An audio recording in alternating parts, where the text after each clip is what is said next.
Since our founding in 1988, Neighborhood Progress has supported the provision of $30 million in core operating funds and technical assistance to community development corporations. We've invested more than $80 million that has in turn leveraged $934 million in real estate project costs. We've completed over 21 projects, which has contributed $206 million in new development within the city of Cleveland, which includes affordable and market rate housing, shopping centers, grocery stores. We've completed 800 units of new and rehab housing, and we've developed 1.4 million square feet of new and rehab commercial space. So I say we, but really this is only possible with the effort and the time and the strategic expertise of the CDC network, who has really been critical to advancing this work. So I guess in closing, I'm really glad to be a part of this conversation. I commend all of you for coming out, taking an interest in your community, and I'm sure that all of you have been doing this long before you convened this group. But thank you again. I won't take up any more of your time, and looking forward to the question and answers if you have some time. Thank you so much. So the library technically closes, but we've been allowed a little tiny bit of time. So maybe one or two questions, and then what I will do is you all have on your programs information about how to reach the ECC. And the number you have, you can actually leave a voicemail message if you're not an emailer. And if you have questions, you can forward your questions, either call the hotline or email us, and I'll make sure to follow up with those questions with our panelists. So at least that way we can attempt to get your questions answered. So maybe just one or two questions, and then I will have to thank our panelists for coming, and then I'll have to bid you all adieu. But so does anyone have a burning question?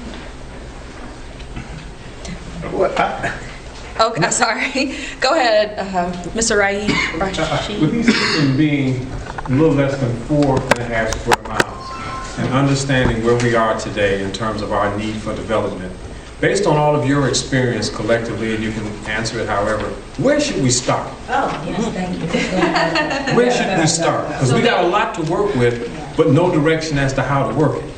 So if you could just give us an idea of what you would think, where should we start? Well, in my opinion, you guys should start by asset mapping, decide exactly what you can deploy, and then you should probably be surveying and finding out what the highest priority is. Will you repeat that? Because that Asset mapping, which is Determine where we have assets. Determine where you have assets, and then ask people what the greatest need is and figure out how you can connect those two items. I think we already did that with Mark Chess. Did Mark, you already did that? You told me to do it. All right, good. But Let's okay, go. Dr. Yes, where can anyone or citizens or residents get training to learn how to develop a CDC in our community? Where can we get some training? Kathy, I think that's us, right? No. Or how can residents, if there are groups or collaboratives, which is really, our group is really trying to bring groups together, or organizations, how can they develop capacity to become a CDC? Yes.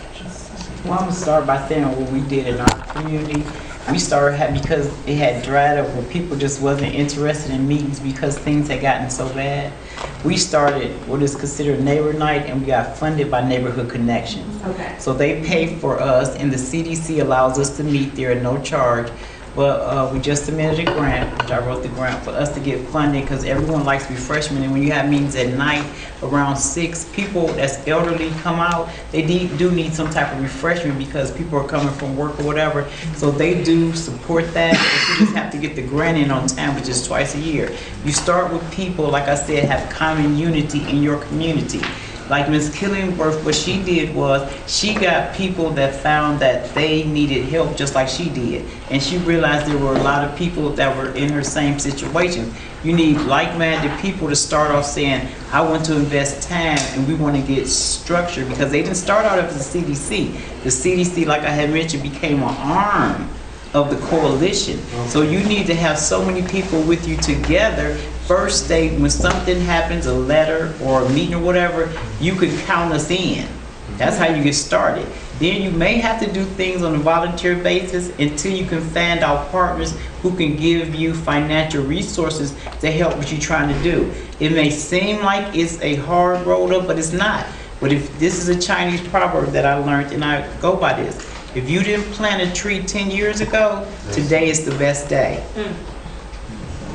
So tomorrow is your start of a brand new day to say, how many people here are get with the organizers to see, will this group of people be willing to reconvene, and then let's get us started with a foundation, and then you put up a wall.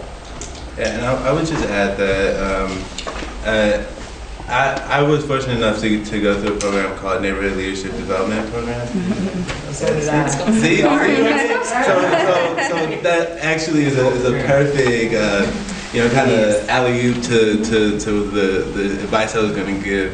I think that program is it's so useful because it exposes you to a bunch of elements of kind of neighborhood-led and resident-led community development. So outside of the formal structure of a community development corporation, neighborhood change has to be led by the people who live in the neighborhood. Like everybody has an opportunity to contribute ideas and sweat equity to making their neighborhoods more vibrant. But NLDP was really great because for me, I came to Neighborhood Progress like right out of college, and so I didn't have the benefit of many years of community development expertise, but I think it was a really great overview to teach some of the basics of community development and just trying to expose people to how they can turn their ideas into an actual program. So I think that could potentially be a starting point. And then like Ms. Caldwell said, organizing is essential. People just coming together and trying to work towards a common mission.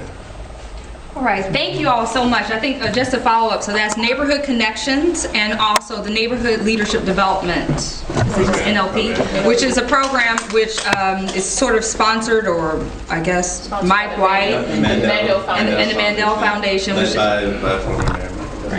former Mayor Rice White. And the idea is to develop local capacity, develop leaders within neighborhoods. And so you have to apply, but then it's maybe a 6-month program, something like that, and they give you training so that you can learn all the sort of rudimentary skills of how to develop and alter your community. So I just wanted to say thank you. I have a very small token of my appreciation. Consider it coffee on me for all of our panelists for their time. I appreciate that your time is the most valuable thing that you can give.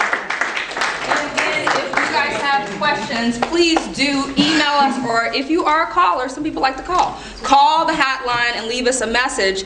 Your message will get transcribed. Tell the number. I don't even know. The number is 216-505-0541. 216-505-0541. And the reason why we got a phone number is because we know people in East Cleveland like to call. They may not be emailers. They are callers. So we wanted to make sure that we're accessible to the people. So with that, thank you all for coming. And please, we have to exit the library. So please exit. And again, we'll try to keep you informed when we have, subsequent meetings. But thank you again for coming.